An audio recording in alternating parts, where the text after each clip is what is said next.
Sérgio Moro tentou lacrar pra cima do Frei Chico e no governo Lula, mas esqueceu que ele, da ministra da Justiça, recebeu as denúncias e não fez nada. Um tarato expôs essa contradição. Diz que o senador passou vergonha. Tenho aqui 247 mil dos associados já pediram restituição, afirmando que não haviam autorizado realizar esses descontos. Ao contrário do que foi falado, houve um crescimento da arrecadação desses descontos em 2023 e 2024. Em 2022, 93 milhões de reais. Em 2023, 151 milhões de reais. Em 2024, 152 milhões de reais. Nós vimos aqui também, na apresentação, principalmente do relator, mas embasado em documentos, que o Sindinap tem relações, realizou transações financeiras expressivas com empresas ligadas aos dirigentes. Vimos aqui o pagamento gestora eficiente, 2,7 milhões, que tem por sócia a esposa do senhor Milton Batista. Vimos aqui pagamentos a empresas, várias empresas relacionadas ao ex-presidente do Sindinap anterior, o Inocentini. Por isso eu repito uma pergunta muito simples. Qual era a remuneração do Frei Chico no Sindinap? O senhor acabou de responder, Silêncio, o meu predecessor, e o senhor quer dizer que o Frei Chico tinha uma atividade plenamente lícita dentro do sindicato? Eu só gostaria de saber qual que é o valor da remuneração. Eu acho que o Brasil tem direito de saber, senhor Milton, porque o Sindinap, e aqui eu não vou fazer um juízo de culpa, mas o Sindinap está sendo investigado por ter recebido 599 milhões de descontos associativos sob suspeita.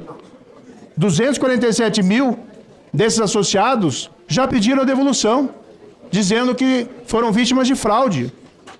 Do outro lado, o sindicato tem transações financeiras expressivas com pessoas e empresas ligadas aos familiares dos dirigentes, inclusive a Vossa Senhoria.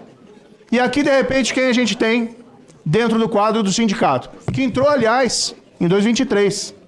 O irmão do presidente da República, contratado pelo mesmo sindicato, beneficiado pelas fraudes nos descontos associativos.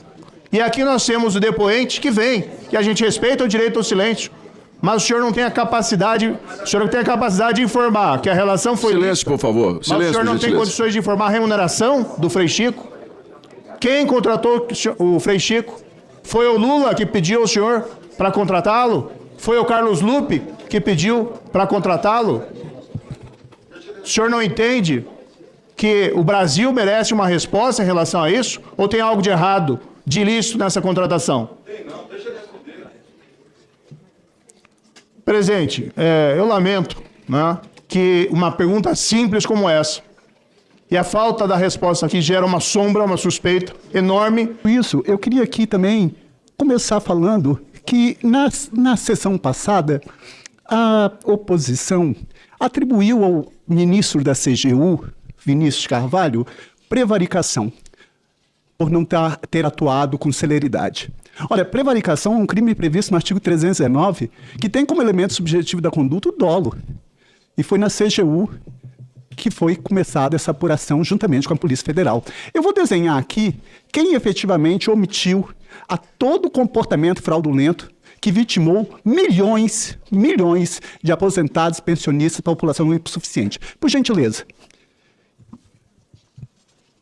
Esse documento aqui, do dia 5 de junho de 2018, a Procuradora da República envia ao superintendente do INSS, depois ministro do governo Bolsonaro, José Carlos Oliveira, perguntando quais medidas a serem adotadas em âmbito coletivo para impedir que o caso se repita em relação à sociedade em geral. Olha, lá em 2018, o INSS, no governo Bolsonaro, já tinha tomado conhecimento disso e nada fez. Então, a omissão ali, ela é penalmente relevante, porque a gente tem, por lei, a obrigação de proteção, vigilância e cuidado. Depois, nós tivemos, em dezembro, a outra lâmina, por gentileza, em dezembro, o senador que leva ao presidente eleito, Bolsonaro, servidores do INSS, representantes dos peritos médicos, que denunciavam fraudes de 70 milhões em descontos indevidos. São fatos. E contra fatos não há argumentos. Outro fato importante, eu estou fazendo a correlação de o que o governo atual faz e o que o ex-governo fez ou deixou de fazer para ter a sua digital ali na responsabilização.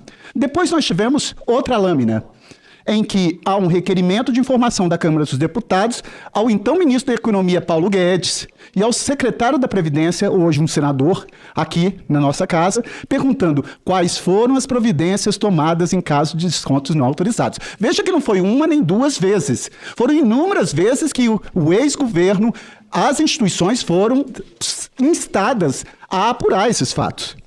Depois, a próxima lâmina, por favor. Em abril de 2019, o Ministério Público institui, com participação no INSS, um grupo de trabalho tendo como objetivo questões afetas à concessão, à manutenção e o pagamento de benefícios previdenciários do INSS. Próxima lâmina. 2019. Procon de São Paulo encaminha ofício que relata, aspas, no dia 30 esteve em reunião no Ministério da Justiça com participação do ministro da Justiça, então hoje senador, e o presidente do INSS, Renato Vieira, durante a reunião, o diretor executivo levou sua preocupação com os descontos abusivos relacionados aos benefícios dos aposentados por associações. Desde 2017, foram registrados mais de 16 mil atendimentos do PROCON. Próxima lâmina. São fatos. E esses fatos, eu espero que o relator tenha a honestidade intelectual para não ter uma apuração seletiva. Porque assim como eu tenho minha consciência tranquila de ter assinado essa CPMI, porque eu aprendi que todos somos iguais perante a lei, isso está no artigo 5º da Constituição Federal, independente de raça, cor, etnia, religião ou origem, todos que, de qualquer forma, tenham contribuído para essa prática criminosa que vitimou milhões de aposentados, têm que ser responsabilizados. Agora, eu espero que tanto o relator como essa comissão tenha a sobriedade e a honestidade intelectual para atribuir responsabilidade a todos. Doa a quem doer. Mas lembrando que para responsabilizar criminalmente uma pessoa, a premissa está no Código Penal, no artigo 18, parágrafo único. Salvo os casos expressos em lei, ninguém pode ser punido por fato previsto como crime, senão quando pratica dolosamente. E eu estou provando aqui que a omissão de todas essas pessoas foram relevantes. E isso não sou eu que estou dizendo, isso está no artigo 18, quando diz que a omissão é penalmente relevante quando a gente tenha, por lei, obrigação de proteção, vigilância e cuidado. Então nós temos que ter a responsabilização criminal de quem efetivamente tem a digital. Próxima. Então, aqui, o que eu quero aqui enaltecer e falar é, diante de todas essas denúncias aqui, onde estava a CGU? Onde estava a Polícia Federal? Onde estavam os órgãos de fiscalização e controle? Foi no governo Bolsonaro que teve ali impedindo a revalidação para reanálise de todos os documentos durante todo o governo Bolsonaro. Foi no governo Bolsonaro que nós tivemos todas essas denúncias por documentos. Por documentos. A prova ali são provas contundentes. E o que o governo Bolsonaro efetivamente fez? Agora foi no governo do presidente Lula, que a Polícia Federal, com autonomia, prova disso que a autonomia que hoje teve medida cautelar aqui em qualquer entidade associativa. Eu nunca vi esse cidadão que está aqui na minha frente. E acho que se quem, de qualquer forma, concorreu para um fato criminoso tem que ser responsabilizado. Agora, o que nós tivemos foi, efetivamente, o que está escrito ali. Vou interferir, ponto final, disse Bolsonaro após reclamar da Polícia Federal.